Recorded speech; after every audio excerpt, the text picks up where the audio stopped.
All right, in 3, 2.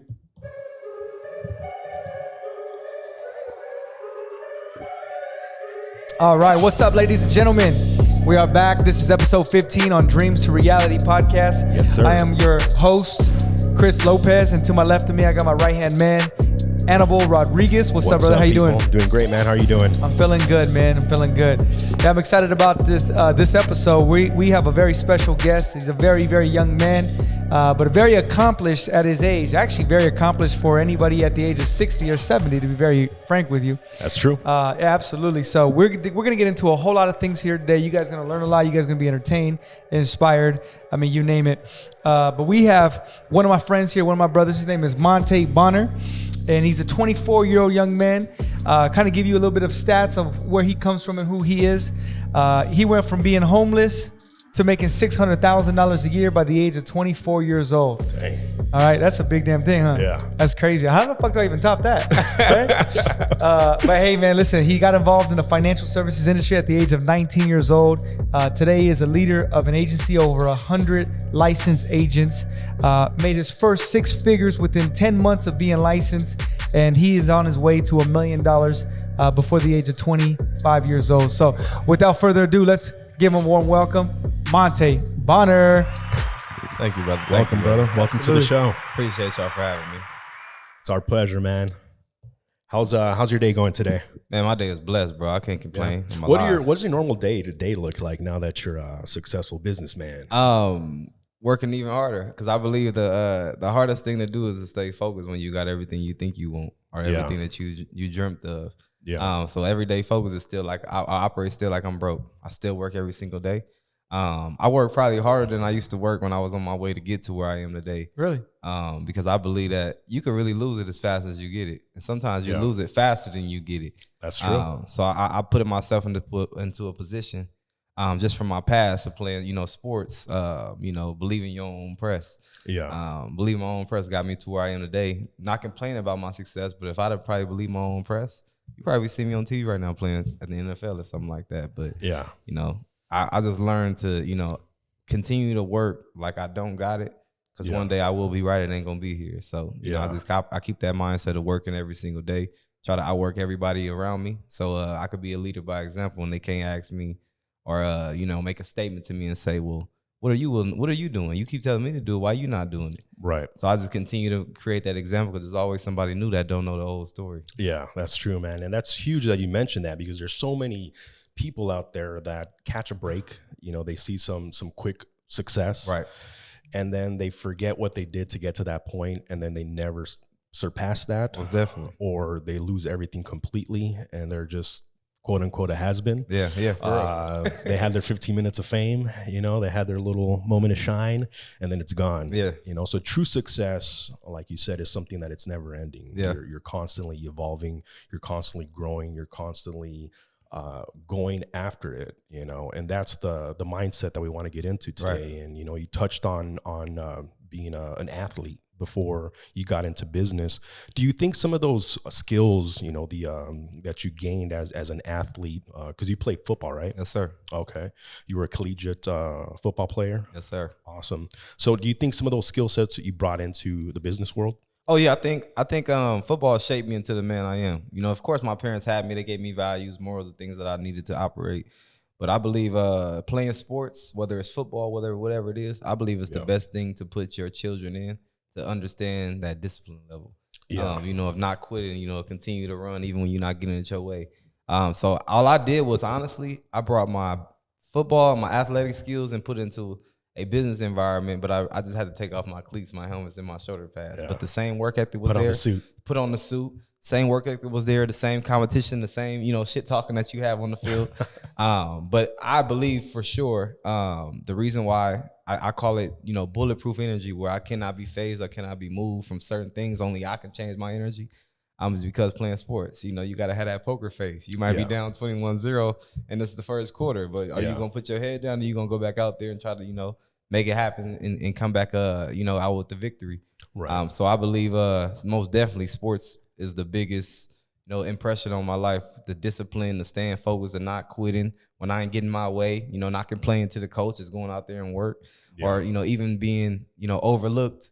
as we say in corporate America, or overlooked and underpaid. Yeah. You know, a lot of times I was always the underdog. So, you know, coming into the business, starting business for myself, I always operate like the underdog. Like, you know, they don't believe in me. Okay, cool. I like the underdog stories. I don't like everybody loves. I don't like the stories where you always see, oh, I know Mike Tyson gonna win this fight. Or I know Mayweather gonna win. Yeah. I like the underdog. So I believe sports created that dog into me, to where, you know, I don't never quit even when I don't get it when I want to get it, because I know eventually it's gonna come. Yeah.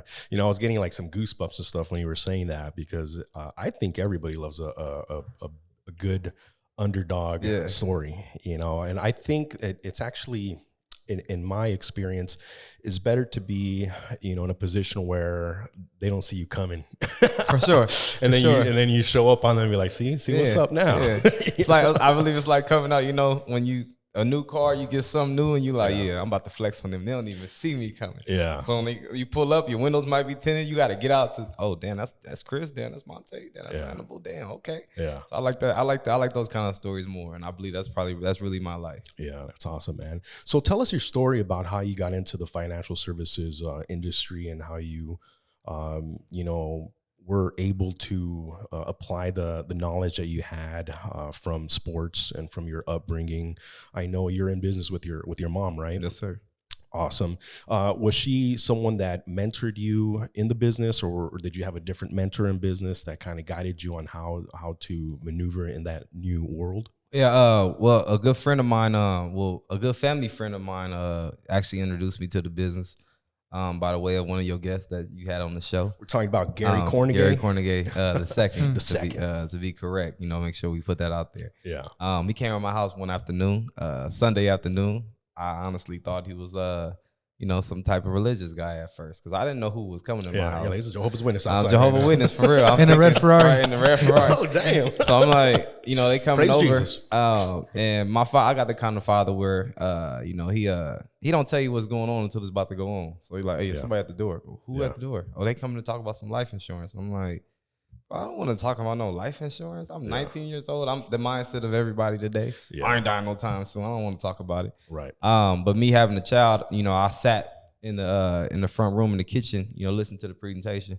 And I knew I wanted some insurance. You know, I always believed, you know, once I had a child, I understood my value of life went up. Yeah. Because, you know, beforehand, I kind of understood to where, you know, if something was to happen to me, I know they would miss me, but nobody would miss me financially, like miss me. Yeah. So when I had a child, I realized, okay, cool, it's not just me no more. Somebody is relying on me. Right. And I kind of got forced, honestly, to stay up there. Kind of father I got. Yeah. Like, sit your ass up here, man. Yeah. You ain't got no money. Listen. You gonna listen, boy. Like, you ain't making no money. I'm tired of taking care of your ass anyways. Yeah. You got a son. And, you know, I started realizing, being on that field, it was the, you know, love of my life was playing football. That's all I ever dedicated my life to really be, is to make it to the NFL. Yeah. So, you know, him sitting there, you know, trying to give me an opportunity to think about making money on another scale, I was kind of like, I don't want to make no money selling insurance. That's not what I want. Doesn't sound sexy. Doesn't sound sexy enough. Yeah. Like, you know, nobody ever tells you, oh, my baby's married to the insurance man. I've never heard, like, you know, like in kindergarten, like, what do you want to be when you want to grow up? Life insurance agent. Life insurance agent. Nobody ever thought about that. So, you know, they just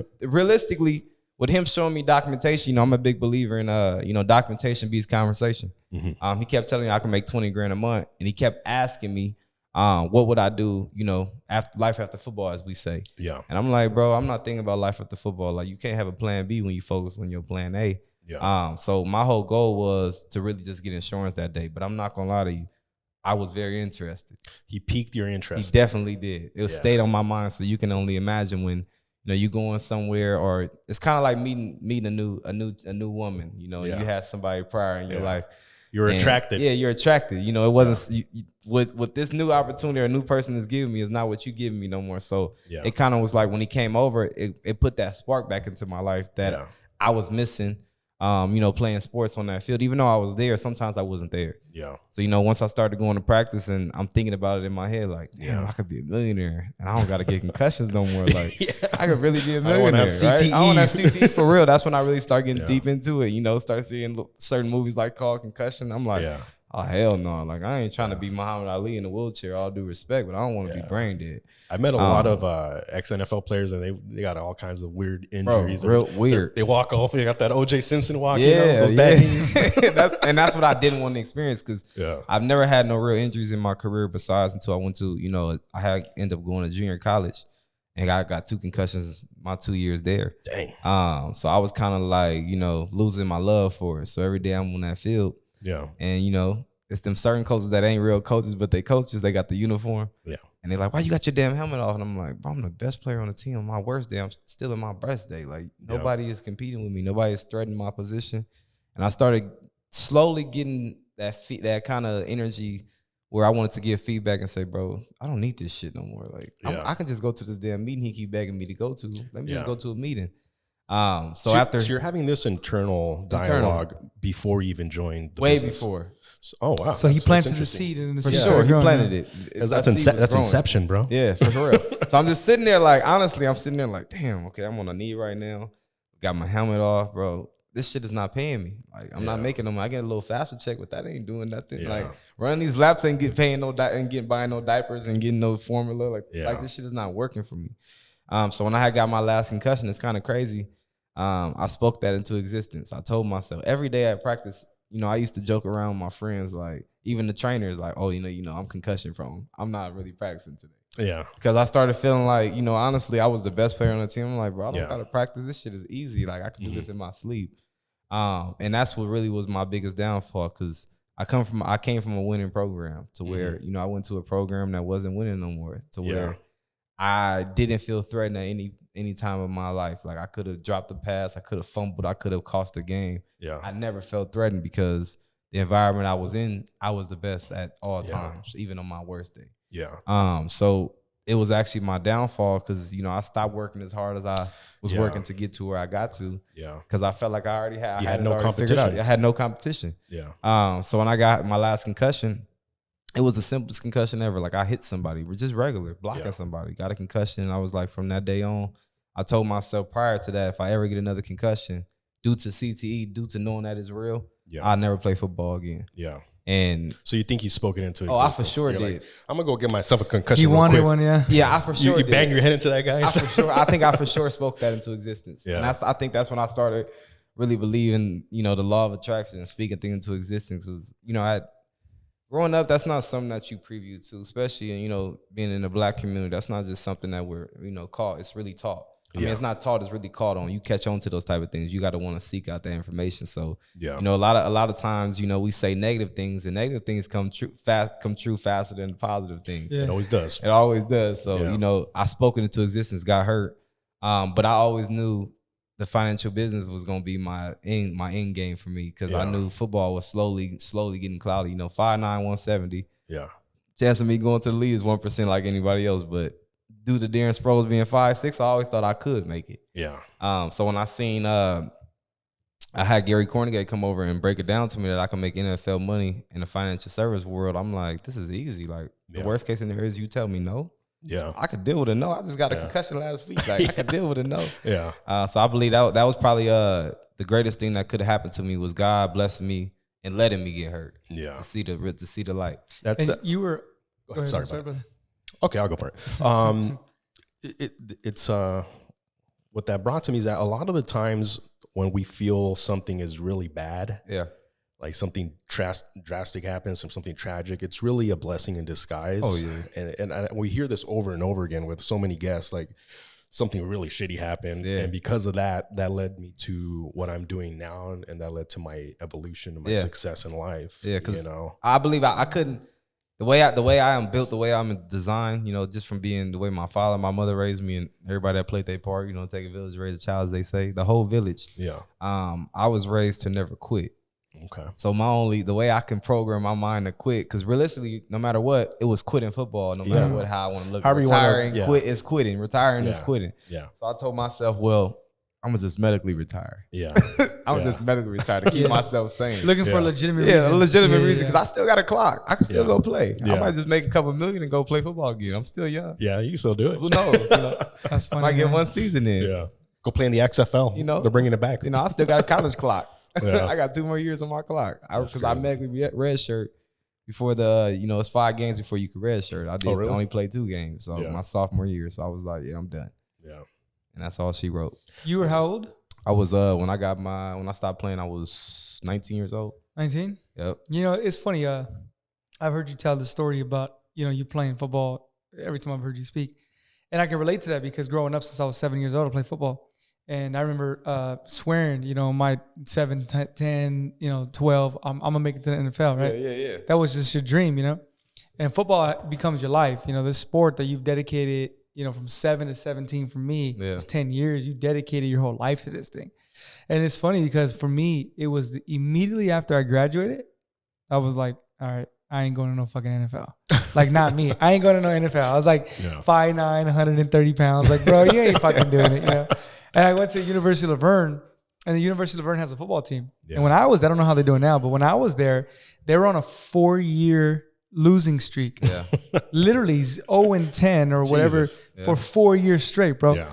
And I got a letter from the actual offensive coordinator. I'm like, yeah, we want you to come play. Yeah. And I was like, dude, first of all, and it's funny because I realized 2 things. Number one, I was like, they fucking suck and they're just accepting anybody. Yeah. Right? You're like, me? Number 2, even if I do go play, this is not going to go anywhere. Yeah. So immediately, like overnight, I was like, man, I don't care about football anymore. And my parents were like concerned. They were like, dude, like, what the fuck? You don't like football no more? Yeah. And then immediately it's like this thing switched in my head. And it was the next priority was, how do I just make money? Yeah. That was it. And so it's funny because as you're saying this, I can relate to what you're saying. I got involved at 19 years old. I started a week after my 19th birthday in the exact same business. So you guys have a similar story. Very similar. Yeah. Very similar. But I just straight up gave that shit up. But I get what you're saying because it's like, I don't want to fucking quit. So you look for a legitimate reason to quit. Yeah, I didn't want to be like, oh, he's a quitter, bro. Yeah. Even though I was quitting for something greater, I was like, bro, I can't be seen as a quitter. I can tell everybody I got medically retired. They gonna accept me for that. Oh, bro, my boy had to retire because it's concussions. Yeah. Not, my boy just quit. Yeah. So how was your start in a new world? Because getting into that, did you have any sales background or business background? I had some What'd sales. You sell? Pharmaceutical sales? Yeah, I did. It's legal now, but while I was in college, the crazy part, just to really make ends meet. Yeah. Because I couldn't get a job, bro. I was practicing 5 days a week. Yeah. Every game was on Saturday, so really 6 days of my life every single week for fall, spring, summer was football. Yeah. So at that time, I was selling weed. Yeah. I'm a star player. Yeah. It wasn't hard for me to do it because I was a star player, and everybody at that time they knew you. They knew me, and it was like, bro, you selling weed? Yep, bro. I'm trying to make it happen. You were selling an ounce for $120? Nah, I wasn't selling $120. Nah, but I did that for honestly for about probably like 3 of my 6 months, and then what I had a shift in was I had got a ticket one day at school. I was parked in this teacher's parking lot. Yeah. I'm one of those. You just didn't care. Yeah, I just didn't care, bro. I had a brand new Benz at 19 years old. A nicer car than the teacher? Exactly. So I'm like, I can park over here. I deserve this fucking spot. and the kind of dude I am, I park a handicap and use my mama handicap. Like, I didn't care. So I got a ticket one day, bro, and I was just sitting there and I was like, damn, bro, if they would have took my car, searched my car, I got all this weed in here. Like, something could have happened to me. I could have lost my scholarship. That's how I started thinking. And I was like, I got a son. I'm only doing it to provide for my son. I'm not doing it to go ball out and, try to live in the clubs and do all that. I'm doing it to make ends meet while I'm in college. I'm a broke college student with a child. So my whole mindset was I just got to make some money. And that was probably the easiest way that I could make money without me really, having to, really put in a lot of hard work. Word of mouth is everything. Yeah. So they say good stuff sells, and it was yeah. So that was the only sales background I had, besides me playing sports. Of literally, sales is sports. You selling yourself every single day. You selling every body part on your body. You trying to make things happen. You can't wait till the college, recruits you, scouts you. So that's probably the only sales I really had, and I realized that. Yeah, it's interesting that you have that viewpoint because most people don't. They're scared of the word sales. They're scared of. Chris talked about this, solicitation.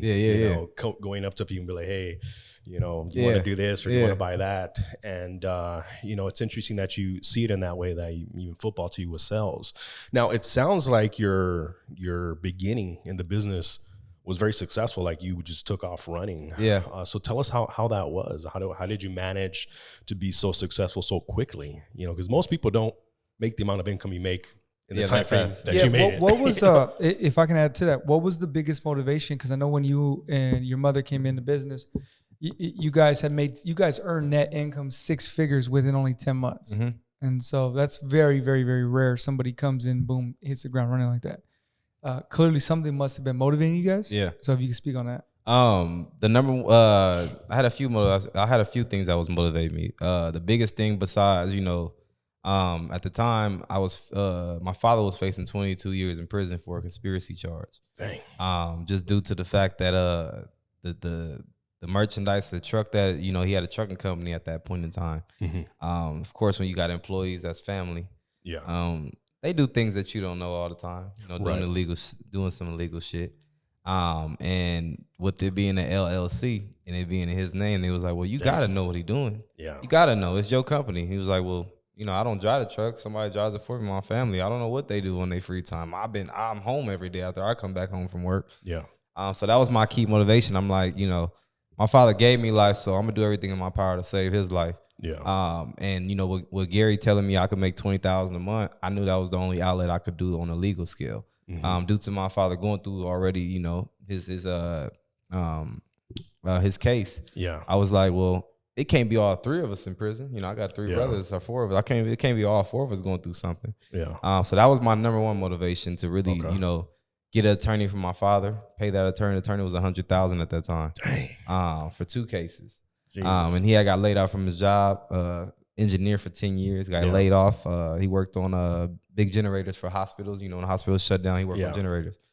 So when he lost his job, I felt like it was my responsibility to do everything in my power. And my oldest brother was facing the case too. So Dang. it was like I had to be the oldest brother and the middle brother at the same time, the father, the brother, the son, whatever the case may be. Yeah. But that was my lead. That was the lead motivation. The second thing was making NFL money. I knew it was something that I could have a longevity in. And one thing about, being in business for yourself is you're really in control of your own destiny. Yeah. In sports, I was not in control of my destiny. How so? Because I feel like at the end of the day, you still based on how somebody's opinion feels about you. Okay, cool. Yeah, you could be the top guy in the state, top guy in the nation, but if this USC scout don't like you, then guess what? Your life is in his hands. Yeah, you're right. So I always felt like I never had control of my life because I was like, well, if I'm working so hard, I got the stats, I got the film to show you, why the hell am I not getting the scholarships that I wanted, the big ones that I wanted? And I always felt it wasn't in my control. So when I went into business for myself, I said, well, everything is literally in my control. Nobody's going to stop me from doing nothing. Only person that can stop me is literally me. Yeah. In sports, that's not that. Everybody can stop you from going because it ain't about how good you are all the time. It's really about who you know. Yeah. And how good they know you. So my leading that was my second leading thing was, I wanted to make NFL money at a young age without having to, tear apart my body, lose my brain and all that great stuff. Yeah. And then my son, of course, I wanted my son to be born into money. Yeah. I had a son at 19. So my whole thing was I wanted to be able to give my son everything that I always had in life. Cause, with having, 2 brothers, we never not wanted for anything. If my mother bought, me some shoes, she gonna buy my brother some shoes. If he bought us a gaming system, PlayStation, Xbox, she bought all of us one. Father bought all of us one. So we never really shared because we all had our own system. So I wanted to provide a lifestyle for my son to where he believes money grows on trees. It does, made out of paper. For sure. And I wanted him to always be, if I told him no, it wasn't because I didn't have it. It's because I'm teaching him some discipline. You can't get it. No means it's not right now, but you can get it later. You might fall asleep and wake up to it. So I wanted to be in a position to where I can always be here for my son, but also give him the lifestyle that I had plus more. Yeah. Wow, that's a big motivator. Those 3 are some huge motivators, So speaking to, let's say, a young entrepreneur that's out there and wants to accomplish, something big like you did in your life, but maybe they don't have that motivation. What are some of the tips you would give to someone like that? I would say, do today what others won't, so you can have tomorrow what others don't. And what I mean by that, to elaborate on that, is to literally go to work every single day. Like, the difference between me and a lot of my peers at my age that I grew up with was I was willing to give up all the shit that didn't matter to me. You know, the parties, you know, going out with the women, you know, traveling. Yeah. You know, going out to certain events with, you know, my friends, whatever my lifestyle was before, you know, I went into business for myself, I was willing to give it all up. Yeah. Because I'm a true believer in when it's your time, everything is gonna be there, you know. Yeah. Money's gonna be there, you know, a new car gonna be there, a new house, a new woman, whatever you're looking for is gonna be there when you get yours. You just gotta stay down for the come up. And I believe in life you gotta give up some things. You know, Kobe Bryant said, I don't think it's some sacrifice, it's just some shit you gotta do if you want to get to where you want to get to. Yeah. And I was willing to, you know, give it all up because I knew at the end it was gonna all pay out for me. So the young entrepreneurs coming up, I would just say stay focused and stay disciplined. And I believe when you lose focus and you stay you know, consistent and you lose motivation, Yeah. I believe consistency will always bring back that motivation. So if you stay consistent at something for a long time, eventually you're gonna fall back in love with it. And I believe that's what comes into business. Some days you're gonna fall out of love with it, just like a love life. It's like Some it's a relationship. relationship. Some days you're not gonna love your partner as much as you loved them when you first met them. Yeah. But then there's some days where you might wake up the next day like, damn, I'm back in love with you. Yeah. It's just some things, you know, it's just growing pains you gotta go through. But Yeah. in order to get through it, you know, in order to you know, get to something, you gotta give up something. You know, so you gotta be willing to give up the things that don't matter in life, but it might matter a lot to you. And to get to where you want to get to, because you know you only gonna be young for so long. Yeah. So I believe you know, great mentor of mine that said, you know, give me 5 years of your life, I'll give you back 40. The average person works 40 years for their life just to live for 5. Yeah. So I believe that I was willing to just give up the small things in order to get big things in life. Wow. So what would you say is what would you attribute to you staying focused? I mean, you're 24 years old, you're making $600,000 a year. That already is very abnormal. Yeah. Right. I find that most people if 24 years old and they make maybe $7,000 a month, it's hard to stay focused because there's more money than the average 24-year-old has, you know? Yeah. So how do you, what keeps you focused? You're making $600,000 a year. I think what keeps me focused is 600,000 wasn't the goal. I'm such a big thinker where people laugh at my dreams. So in my lifetime, I know I'm gonna make 100 million. I just don't know what platform it's gonna be directly from, but I know at least 50 of my 100 million is gonna come from you know, life insurance, financial services. Yeah. So I believe because I know my end goal already, I'm just operating I'm operating backwards like I already got it. Yeah. So in my mind, you know, 4 years of being in business, about to be 5 years, but 4 years of being in business. I've been paid $2 million in 4 years. But I just calculate that as in, okay, cool. I'm gonna make 100 million. That's 98 more million to go. Yeah. So I just operate backwards so I don't lose motivation, because I believe when you set a goal just to be an income amount, or, you know, a certain, you know, aspirations of yours, I believe you lose a drive once you hit that goal. Yeah. And I went through that my first 10 months in business. You know, my goal was just to make 100,000 and get a ring. Because, you know, this ring looked like I went to the Super Bowl, and I could tell my friends I still made it to the league. Yeah. So that was my ultimate goal, was just to get the ring. Yeah. So once I got the ring, it was kind of like I got to a point where I'm like, okay, I make 6 figures now. I'm 20 years old. I'm making 6 figures, but okay, what's next? Yeah. So then I was like, you know what? I have to make it an income goal so big to where I've never seen it before. I've never been around it. I never met somebody with it to where I'm going to always keep going. I'm never going to just believe my own press. Wow. And I believe, and I thank my mentors for that for sure, because they keep me grounded. Yeah. Keep me grounded 100%. You know, I always get a call every morning, which is crazy, that a man even that makes that kind of money will call you. He's like, bro, how do you live on $60,000 a month? I'm like, what? What the fuck did you just say to me? How do I live on $60,000 a month? Man? But that's somebody that keeps me motivated, because he's making $250 a month. To where I'm like, you know what? You're right, because this is not where I said I was gonna be. This is not where, you know, my end goal, when I wrote it down and my you know, affirmations and put it down, I didn't put down I was gonna be just a $600,000 earner. I said I was gonna be a millionaire, you know, make 100 million. So that's what keeps me going and keeps me grounded, is, you know, I know that I'm just getting started. I'm not halfway near my potential. I'm definitely curious to know, with the experience that you've had, you know, you made $2 million in 4 years. I know people that have been here for 4 years and made $2. Correct. Right? Correct. And I'm sure you have agents like that. Oh, for sure. Who don't share the same example, experience.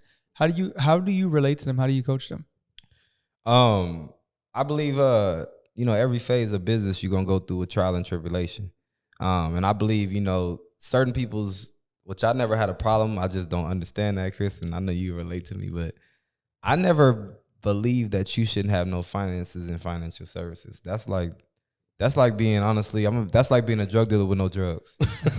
Yeah. You know, so how you being Or a financial fat fitness trainer? Exactly, Yeah. with no fitness. So it's Yeah. like, what? Or a football coach that never played football. I Yeah. never understood that. Yeah. You might know the game, but I'm not gonna respect your game because Right. you don't know how I know it. You ain't put in the work I put Yeah. in. So the way I relate to my leaders and the people that, you know, that's around me that has not had no success, I always, you know, relate to myself and say, look, when I came in, I didn't have a team. I didn't have nobody. You know, I always made money. I can't relate to you on that end, but guess what? I've been at a point in my business, in my career, where I ain't made no money. Or the money, I should say, that I'm used to making. You know, I done had months where I made 70,000, months I made 60,000, and then months I made 25,000, months I made 30,000. You're like, damn, I only made 25. Yeah, Still and it's a lot of crazy money. that I'm saying that because of the people that I'm surrounded around. Like, Yeah. so, you know, the only way I can relate to certain people is by putting myself in that perspective. Because I remember at a point in time, I used to be there, not in business, but I used to be there. I used to, you know, my family, we used to be homeless. You know, we had a point in time we lived in a hotel, you know, and all my family, we always stayed together. Yeah. So I always try to relate to them through my past experience because I believe God puts you through situations at certain times in your life to be able to have you coach somebody else through a later down life. Yeah. There was two things that you mentioned, you know, that I think it's huge is most people out there, first off, don't even have goals. You Most know, they definitely don't don't. even have goals. And when they do set goals, they're very small. Yeah. And, you know, even they don't accomplish those. But one thing that you said that I think is huge and it's going to help a lot of people is, first off, you have to have a goal. Yeah. You know, it has to be a big goal. Yeah. And secondly, you said you're working backwards. So you have a plan, you know, and when you break it down that way, it's palpable and it's something that you can plan and execute every single day. And it's attainable. But the problem is that people don't do that. You know, Not so at let's all. say I want to make $100,000. Okay. In a year. So that's 12 months. Let's break that down. How much is that? You know, 10,000 a month. there you go. Yeah. How much is that a week? How much is that a day? Yeah. Now, what business are you in? Like, Yeah. I'm a videographer. I'm a you know, life insurance Right, agent. right. I'm this, I'm that. Now you could break that down into numbers. That means I have to do X amount of this, X amount of that. Now I look at my skill set. You know, well, I'm not that great of a closer. I see 10 people, I only close 5 Yeah, of them, yeah, which yeah. means I have to do 20 in order for me to accomplish my goal. And you start to develop a plan. You know, when you have a plan and you execute it, then you can start to work on that plan. Right. You know, like Elon Musk says, you always have to have a working prototype. Oh, yeah. You know, you can't just have dreams. You have to have an actual goal and an actual plan to execute it. Yeah. The beautiful thing is that you're in a system and in a business that's going to allow you to get to where you want to be. So when you say things like, I'm going to make $50 million in this business, you know it's attainable. And you know that if you follow the plan and you execute it, you're going to get there. Yeah, I believe, you know, just like you said, you know, a lot of people, you know, set goals and some people don't set goals at all. Yeah. I believe it's really just a lot of belief. You know, the law of attraction is kind of crazy. You know, they say, you know, ask, you know, believe and you shall receive. Right. I think they forget that you got to work. Yeah. Like, you know, You faith- can't just sit there and meditate and be like, I want $1 million. You can't. It's coming, do that. don't worry, guys. You can't do that. I'm not saying it ain't gonna Yeah. come, but they say that the Bible said it. God said it. Faith without works is dead. People Yeah. forget the works part. Yeah. Everybody got faith, but people forget the works. Yeah. A lot of people don't have faith because faith is kind of it's a funny thing, you know. Because you know you really don't have faith until you go through something in life, Yeah. Exactly. and then you realize faith is real. it's easy to have faith when things are going Oh great. yeah, You know, but when Yeah. you go through trials and tribulations, that's when you get tested. And Chris says this all the time. You can't have a testimony without being tested. yeah. No test without the You know, no test and, without the test. And I did a shoot for an event that one of your leaders had. And I listened to, that was the first time I met you and your mom. You guys spoke on stage. I had never heard of you guys. And I was captivated by her story, actually. You know, you guys talked about, you know, the situation with your dad. And then your mom talked about that she was like shot or something. Yeah. And you guys grew up in a pretty rough environment. So I know that it hasn't all been sunshine and rainbows. Oh no, not at all. You know, and I know that you've had to overcome, you know, like a lot of trials, tribulations, and hard times. And I'm sure those have set you up to where you're at now. And you probably don't want to go back to that. Oh no, I never go back to that for sure. So that's probably another motivator as sure. well. So, you know, you said one of your mentors that calls you every day, says, how do you survive on 60 million? And that's just their level of thinking. Yeah. Because I bet you Jeff Bezos calls him like, how do you survive on Oh, yeah. 20 million a month? Yeah. He's like, I make that every 2 minutes. Different, like they say, different strokes for different folks. Yeah. So there is an infinite amount of opportunity out there for everyone, and whatever industry or field that they're in or whatever they want to accomplish, they can do it if they align with the right people. So who are some of your mentors, and what are some of the key things that you learned from them? In business, my number one mentor is Gary Cornegay. Both Gary Cornegays, senior and junior. But I believe a lot of my mentors, before that, shaped me into the man I am was playing sports. Coaches. Yeah.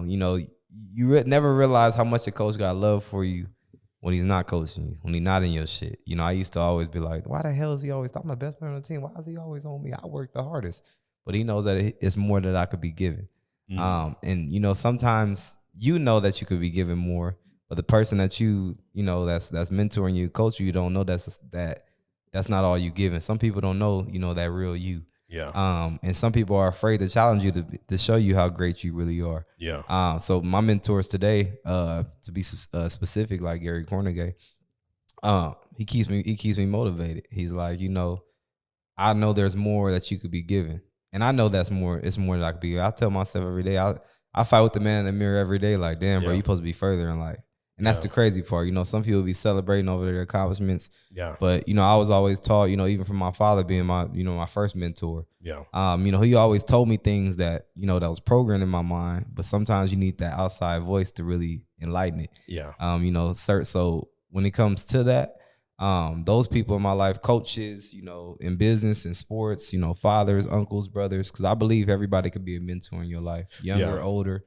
Just because somebody don't got more money, you don't mean they can't be a mentor. Right. And I believe everybody in their life needs somebody around them that might not have more than them, but you listen to.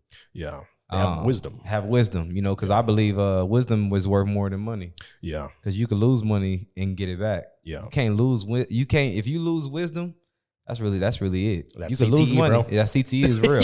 You can lose that. But I feel like when you got knowledge and you got a system, and a bunch of people around you that's trying to coach you and show you the way, it's impossible to fail. It's just like Tom Brady. I feel like Tom Brady is a great quarterback. Yeah. But he's a better system quarterback than he is a quarterback that can just go play in any system. It was a certain system in place that got him 7 rings, 6 rings, whatever the damn number is now at this point. So I believe if you don't have those people around you that's gonna check you and that you listen to, then you're really not gonna win in life. You might have it and you're going to lose it real fast because nobody's right there to catch you as a parachute when you fall and when you slipping. And I believe, in order to be successful, you got to have mentors in life. Yeah. And you got to have somebody push you to that first extent that's going to piss you off at days where you're like, I can't stand this mug. Yeah. Like, why the hell you keep talking to me? Why the hell you keep talking about me? And Chris right there. Why the hell you ain't saying this and nothing to him? But then you started realizing like, oh, okay, that's what you think about me. You see more in me than okay, this quarterback. You see more than me and then just this average, human being. So at first I didn't understand it, but now I do, most definitely. So now you're a leader in your own right. Yeah. And you're mentoring other people, both on a high caliber. These are, your vice presidents and people that have their own franchises within your organization. And then you're also mentoring someone that was just like you in the beginning. They're coming into a brand new industry. Yeah. They might be excited, but they don't know they're about to get punched in the face, And you have to maneuver now as a coach, when you were a player before. Oh, man. So how was that transition from player to coach? I'm going to be honest with you, brother. That was probably the hardest transition I had to make. Because like you always, that's crazy. You took the right words right out of my mouth. I always say it to my team, or the people that I have a discussion with. I said, it was so hard for me to be the coach because I was so used to being the player. Yeah. I was so used to, just scoring, leading by example. That ball. Yeah, give me the ball. Like I wasn't the, the biggest vocal leader. I wasn't the Ray Lewis of the team and, hyping the team up.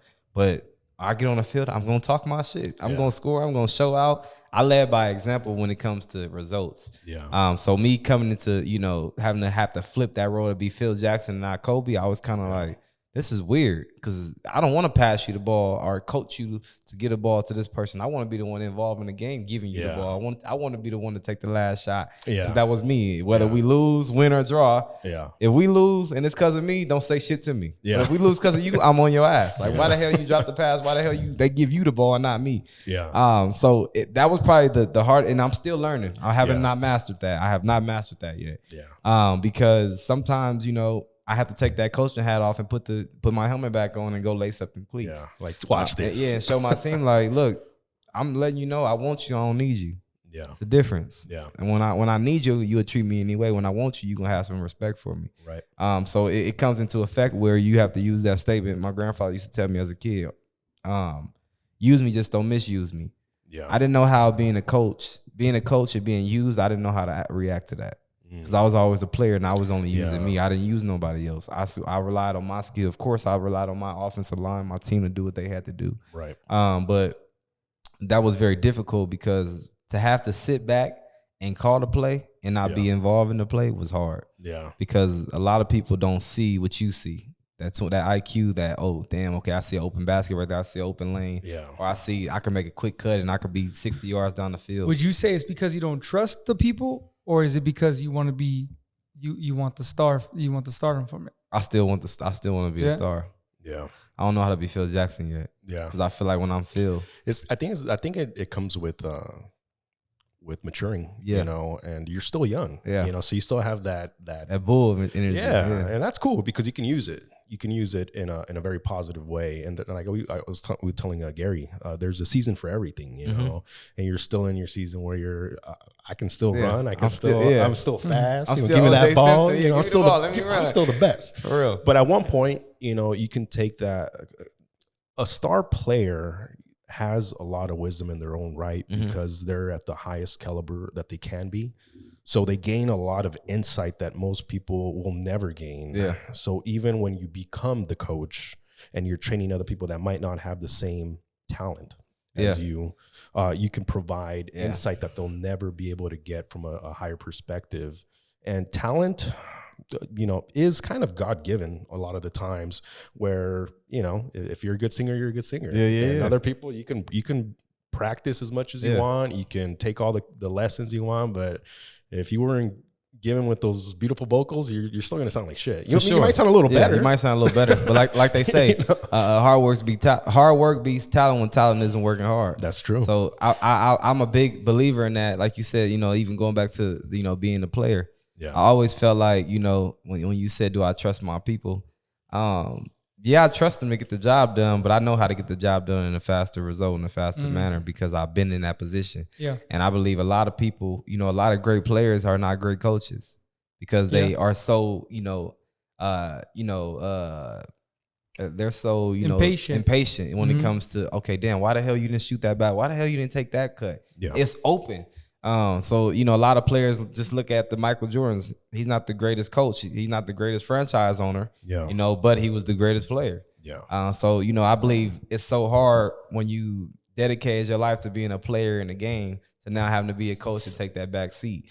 And I believe that's the biggest challenge for me, you know, to sometimes have to sit down and be like, okay, you got to have patience with these people. Yeah. When I was a player, it was like, coach, get his ass off the field. He ain't working. Get his ass off the field. Get somebody else in. Yeah. Now being a coach is kind of like, all right, you know what, you hurt. You know, I see why. Let me just get you out the game and put somebody else in instead of get your ass out the game. You're not performing how you need to perform. That's what I have to learn a lot better is having that patience with people that haven't seen what I've seen in them or the potential they can see in themselves. Like I just had a team meeting with my team today and I got in their ass. Like, why the hell are y'all not taking advantage of the opportunity? Like it's people that's locked down 24 hours a day that don't got time like you do. You got nothing but, you know, space and opportunity. You know, we used to say that as kids when it's time to fight with our brothers, bro, we got space and opportunity. What you want to do? Yeah. So in this world, you got nothing but space and opportunity to go be who you want to be. And, you know, your clock is only ticking. So, you know, I understand that, you know, operate today like it's your last because one day you will be right. Yeah. And I believe a lot of people don't honestly see that vision and honestly see that. You know, I struggled with that for many years, man. For many years, you know, exactly what you said. It's just a level of being impatient. It's seeing how the job can get done faster and more efficient, right? And then watching somebody who you're trying to teach, but you're like, dude, you fucking suck. Yeah. You know, you're looking at them and you're like, just get the fuck out the way. You For know what I real. mean? Like, just let me do it real quick. Sorry that it's that that, but impatience. it'd be It's that. that impatience. And so the job does get done. And then after you're like, well, I feel better because the job got done, and your ego's filled because now everybody's like, whoa, he's fucking good. But then you do that for so many years, and then you're like, fuck, dude, I'm trapped. I'm Burnt trapped out. into this. I can't take a break because Yeah. I never spent the time and I never faced the reality of you're impatient and you need to work on that. Mm-hmm. Because if I never teach Annable to get good, I'm never gonna be free. Never. Yeah. Never. Ever, you know, and it don't matter how much money you make. And so it's funny as you say that because as you're saying that, I'm thinking of I'm going on 11 years this October. And I'm like, dude, the way I am today is very different than how I was, Oh, for sure. I know. you know, Trust me. many years ago, you know? I've been here 5 years. I done seen the Chris, the bull Chris, and Chris that is still a bull, but just operating in a different space. Yeah. Maturity, bro. Yeah, maturity for sure.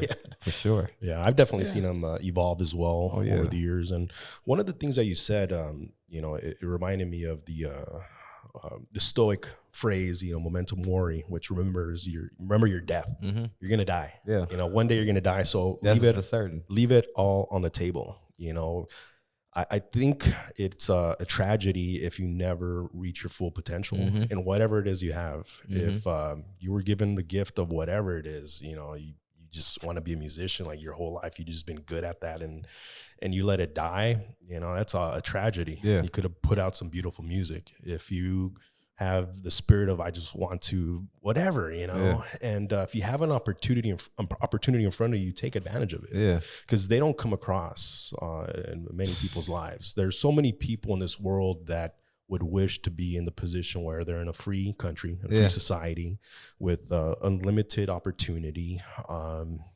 doing something that's positive and illegal. You know, it's not going to get you locked up or shot or anything, Right.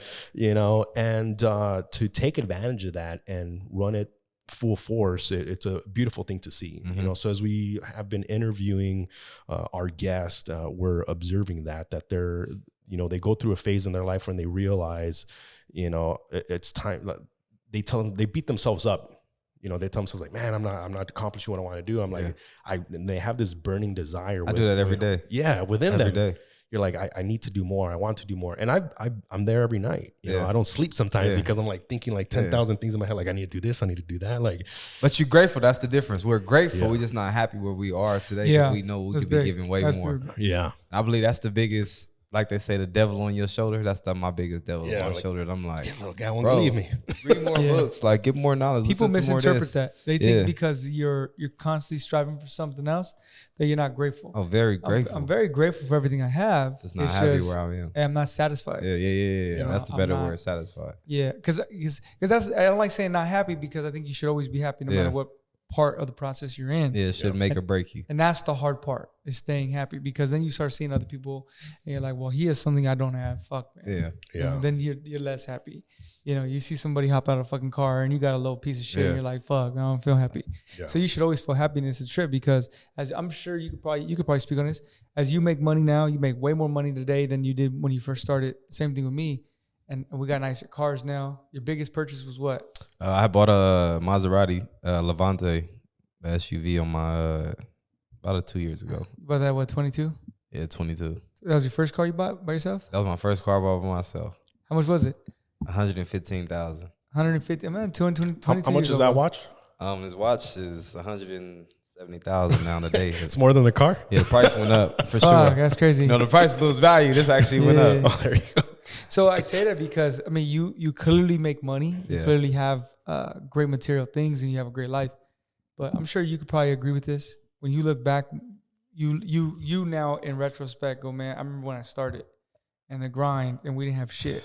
Man. And even though in that moment you felt like you were struggling, you look back now and you're like, those were good times. It was the best times of my life. Those are the best times and they're always the best times. Like I remember, bro, before I was driving this fucking drop top Corvette and I was riding around in a Hyundai.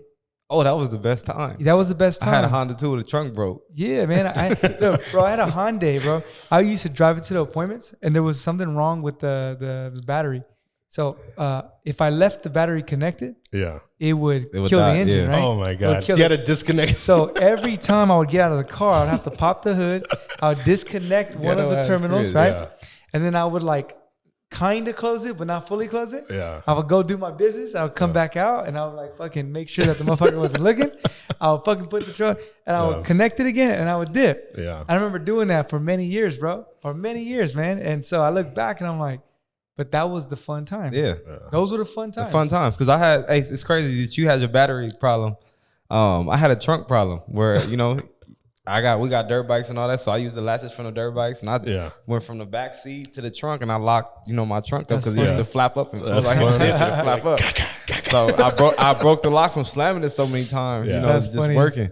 But for real though, that was probably the best time in my life to where, you know, going through the struggle, laughing in the car, like, damn, like we about to run out of gas. 100%. I remember at a point in time, bro, every day at the office in my Honda, you know, because it got to a point when my father was facing his case. Yeah. I was like, it's either pay for a lawyer or pay for this damn car. Yeah. And due to the fact that, you know, we struggled before, we didn't have cars, you know, get repossessed. So I'm like, I'm gonna just hide my car in the backyard. Yeah. You know, hide my shit. But every day that my mentor would be talking about the days that he used to get his car repoed at the office, I'm sitting there like, shit, I hope these people don't come and take my car in front of everybody. Because I had that happen to me as 19 years old playing football.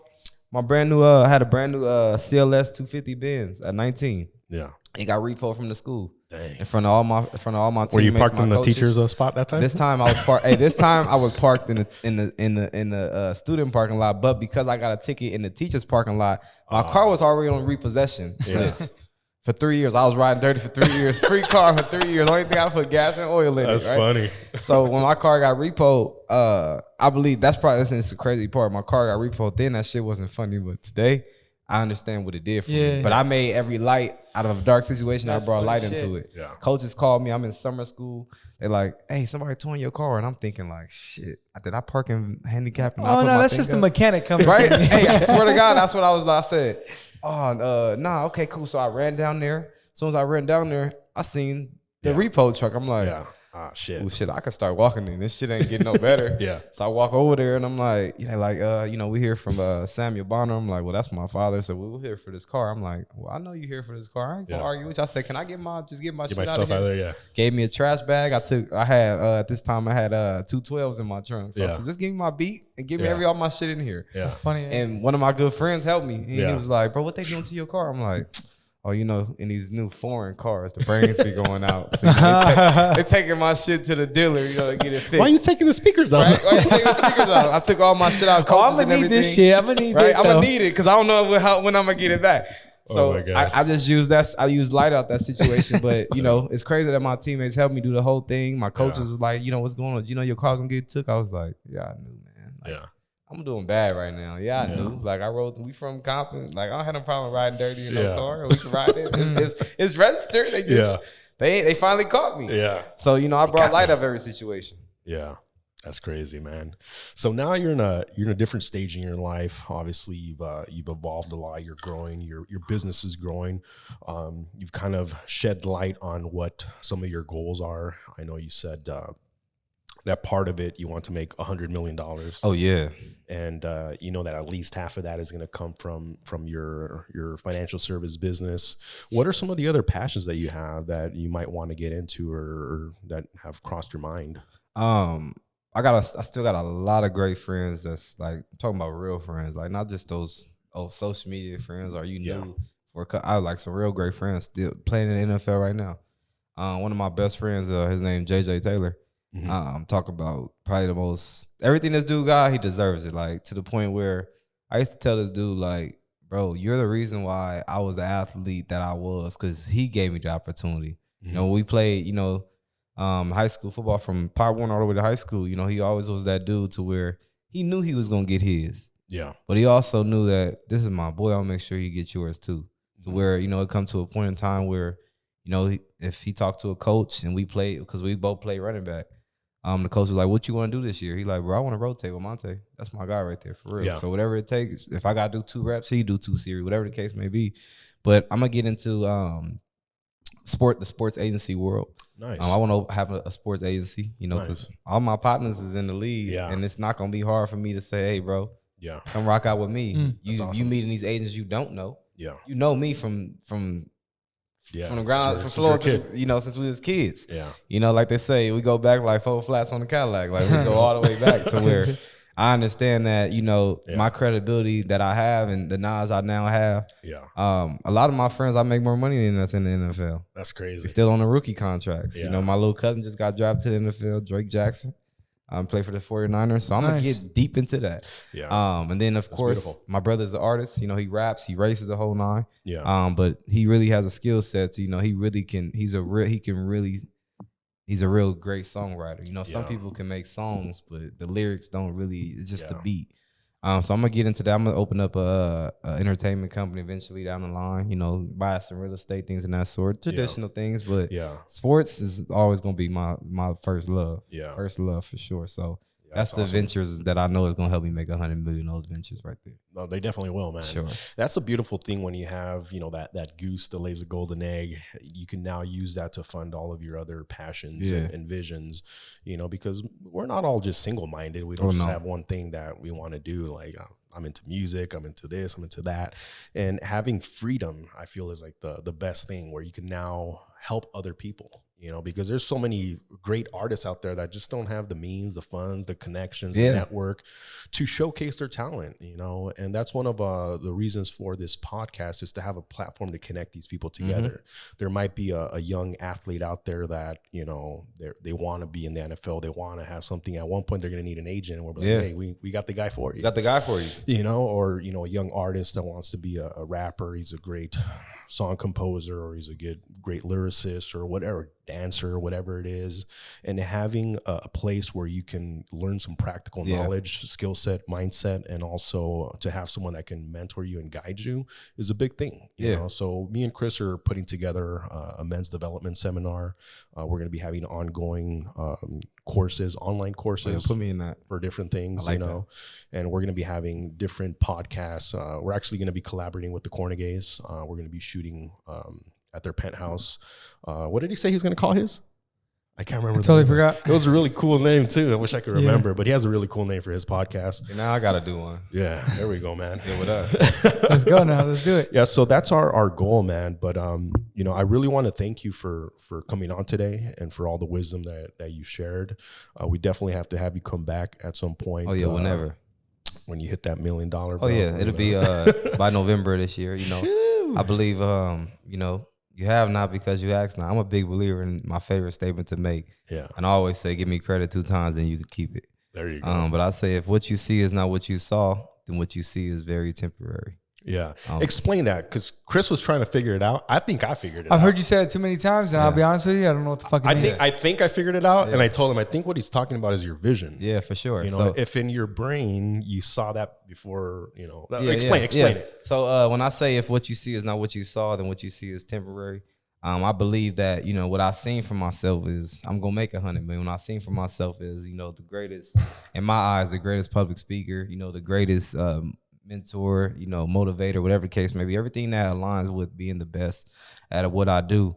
So when I get unaligned, you know, and I start losing, you know, that focus of going after what I'm going after, I got to remember what you see is not what you saw.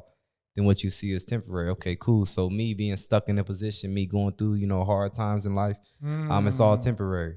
Everything that I'm going through is temporary. You know, whether the success I got, the money I got, the bad I'm going through, the lessons I'm going through in life is all a temporary phase. So it's a statement about your vision and then what you actually see in reality at this moment. Correct. Okay. Yeah. So it's like, don't get cloudy when you go through trials and tribulations, because guess what? That's just a test. Yeah. It's the end goal. Man, I've been hearing you say that shit for 2 years, and I'm barely fucking understanding it. I feel stupid as fuck. Nah, but I stole it from Miles Monroe.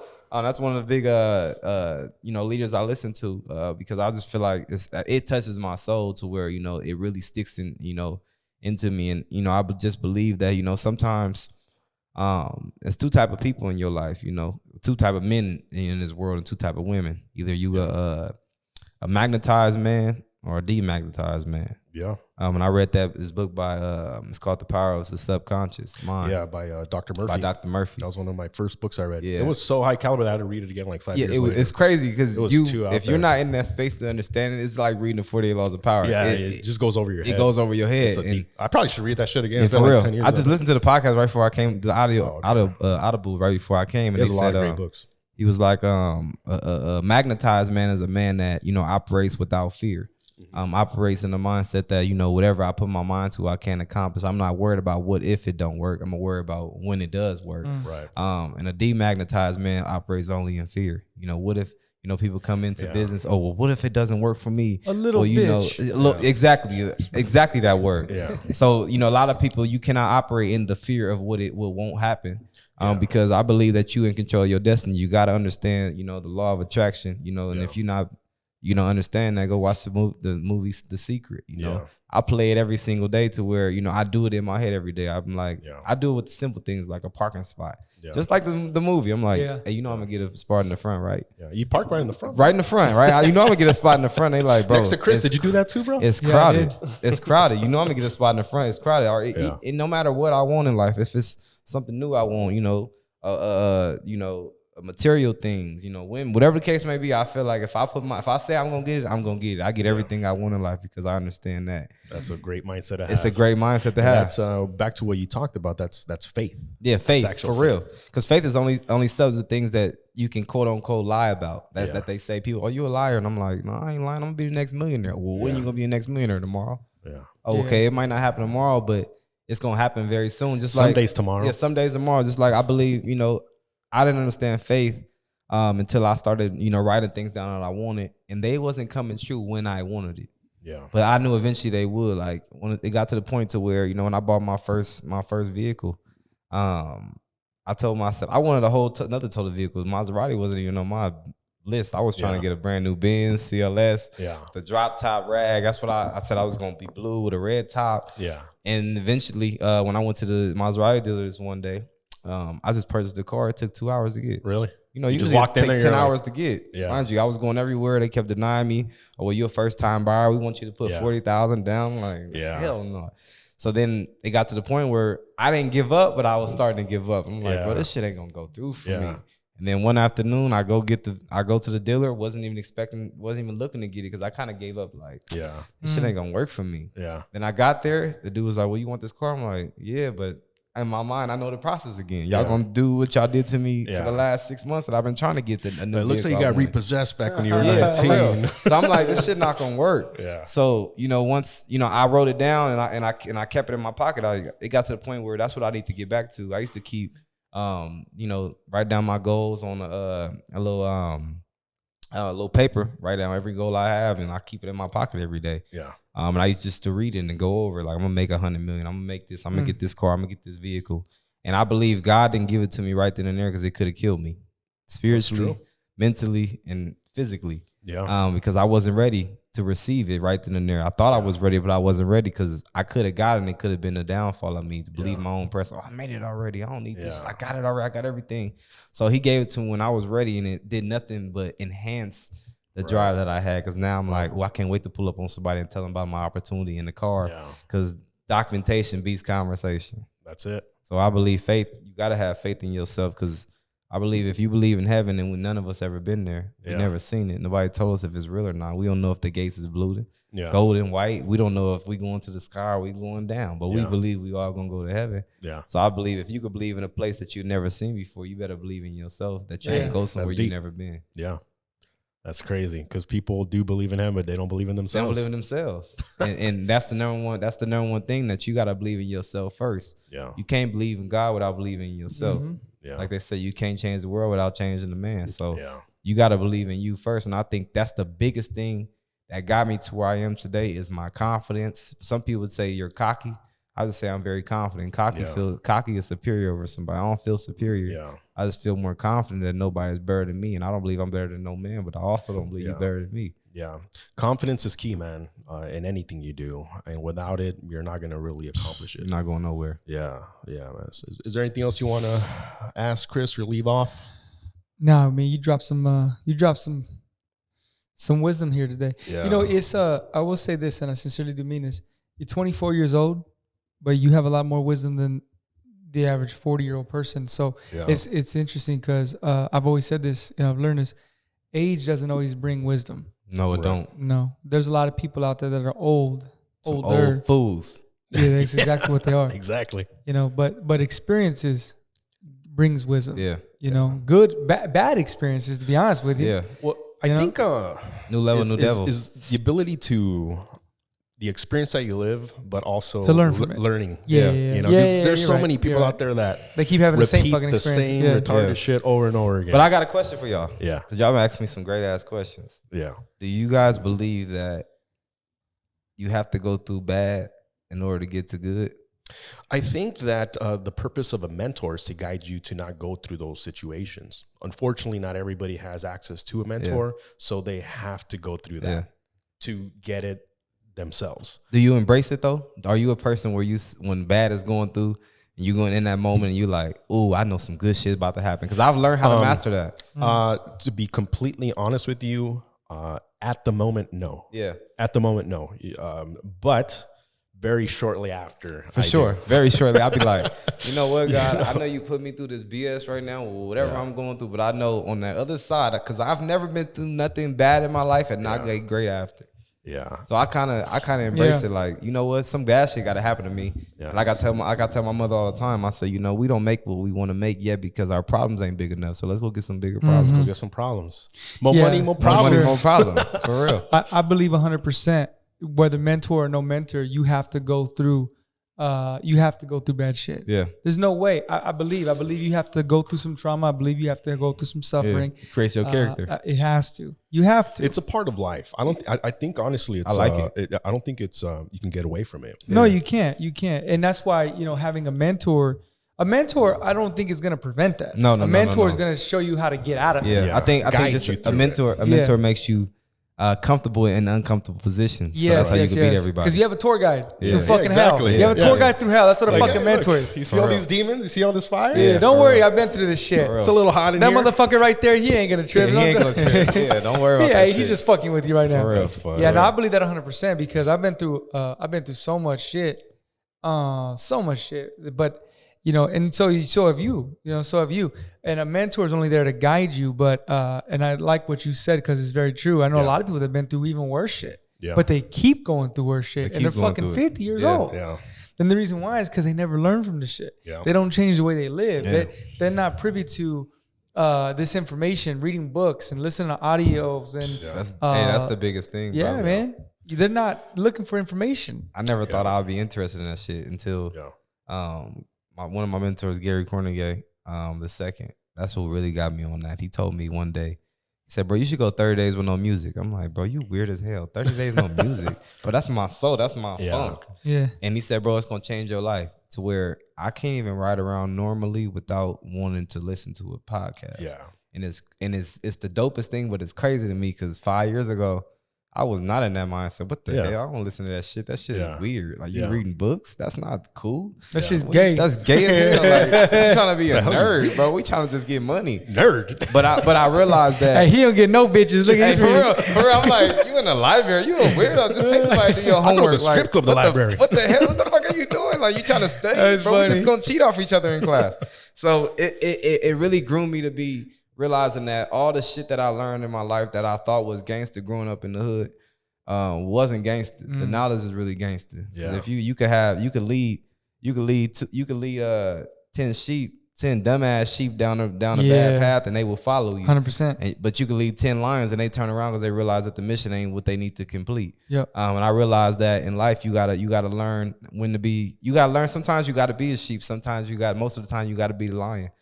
But if you cannot recognize, when it's time for you to be the sheep and when it's time for you to lay back and be the lion, then I believe you can never really get through life. I heard the dopest shit the other day. What was that? Lions need to be fed information. Wolves go hunt for it. Shoot. That's 100% true. Oh, for sure. 100% true. The ones that will make it in this world, the ones that make it in this capitalist society, they're the ones that get out their ass and they go search for information. Yeah. Yeah. And everybody else He's fucking sitting around going, well, the CDC told me. You fucking idiot. Bro, we ain't for sure. That's a for whole sure. nother- That's a that's whole another nother subject We're not we gonna need to get have. into Yeah, we're that not gonna get into tonight. that. We're gonna be here for 3 more hours, They bro. might put the what that shit they put on Instagram when you the fact teller shit. Oh, That's yeah. how you know the Fact shit checkers, true. yeah, yeah. Fact Fact checker. When they checkers. put it up, you know it's true. Oh, let me take that back. Lord Fauci, we fucking He about to retire anyway. We bow down. Fuck that guy. Anyways, Nah, Sounds but funny. for sure. I want to most definitely thank y'all for having me on here. You gotta It's our have me pleasure, back. brother. Yeah, we will, man. For I sure. had no problem with driving down that 134 to that Yeah. 210. I ain't had no problem with that. I kind of like driving down this way. But I believe the best thing that y'all doing right now is this exactly right here. Yeah. Getting people to be comfortable in an uncomfortable position that they're not used to. Yeah. And a lot of people, like you said, they don't get to tell their story. A lot of people know the story, but a lot of people know the story, but a lot of people don't know the test. Yeah. And just being around, the Chris's, really learning from him for the last 5 years, more than he think that I've learned from him. I'm sitting there like, damn, okay, that was me 19. Okay, at 19. Okay, I see what he did at 20. Yeah. Okay, I see what he did. I'm just doing the same thing he was doing when he was my age. Yeah. It's just 10x, because if he was my age now, he'll be doing the same shit he was doing 4 or 5 years ago. Yeah. That's the thing about the generations to come. They're only gonna get better. Oh. They're just only gonna get faster. Yeah, I look at like 4-year-olds on freaking the iPhone. Yeah, my son on on like a whole iPhone. Like that She's shit's like, crazy. this was a hacker, and she's like, what the fuck? Like, I was Yeah. retarded when I was. I'm surprised my son ain't called me right now. He called me like my daddy. They're Like, all FaceTiming. Daddy, you where know what's you the at? funniest shit? With my daughter, Yeah. she's 16 months, bro. She'll be watching YouTube and she knows how to fucking just exit out of a notification. and everything. It's crazy. How are you 16 months old? You don't 16 even say a months. word, and she knows when the notification comes at She's the top. Swipe that shit up. Get the fuck out of here. Yeah, my son, dude. Nobody texts you, daddy. Yeah, they did. Give me my damn phone. That's funny, dude. It's crazy. Like, but That's I funny. believe that you got to be the best example though, because especially when you have kids. My son don't know nothing but work. Yeah. Daddy, you going to work? Daddy, you rich? Daddy, we rich. Setting That's the, dope. setting Like, the example, man. He tells shit Hell to yeah. he tells shit to his mama, which is crazy. It's funny as Yeah. hell to me. He told me, he told me a story one day. They said, we went to the store with your son, and he gonna tell us he want this swing, to go in the backyard, the swing set. Yeah. And they said, well, we can't afford that. And he said, well, shit, I just asked my daddy because he rich then. That's what's up. Hell yeah. So it's like, okay, cool. Now I know the example. See, when I was raised, my daddy was always a great example, but my mentors was drug dealers. Just to be Yeah. honest with you, now my son mentors is real businessmen that's Yeah. really doing something legal, Yeah. and doing something right. Because I believe, in life, we 360-degree individuals. Yeah. And what I mean by that is, I've mastered 180 negative already of myself. Mm. Yeah. I know how to be negative. It's easy Yeah. to do that. Yeah. I haven't mastered 180 positive yet, so I'm still a working 360. Yeah. That's huge that you have mastered your shadow, your darkness, Yeah. that you know that side of you. Yeah. And that's huge in your evolution, because most people never acknowledge it, Mhm. and it eats them up and it destroys them eventually. Mm-hmm. So you have to embrace your darkness in order to let your light shine. Yeah. You Can't be convert- scared of it. Yeah, you got to convert it. Yeah, brother. So let us know, where can we find you? You got a website, Instagram? Instagram, you can find me on Instagram. My Instagram is _Monteezy, so MONTEEZZY. Awesome. On Instagram, Facebook, Sam Monte Bonner. I think Twitter, same thing. I ain't really on it like that. No That's worries, them man. dark days on Yeah. Twitter. We're cussing out on gonna people. we'll What's your Christian mingle? Tinder. Well- Fire me on Tinder. we'll tag you on the YouTube and on the Instagram post. Again, man, thank you so much for coming on. This was a great Absolutely. podcast. Yes. Any last words, Chris? Nah, thank you, brother. Appreciate it, man. We're definitely going to have some fun right after this. Awesome. God bless Thank you you, guys. Make sure you follow, subscribe, and see you guys next time.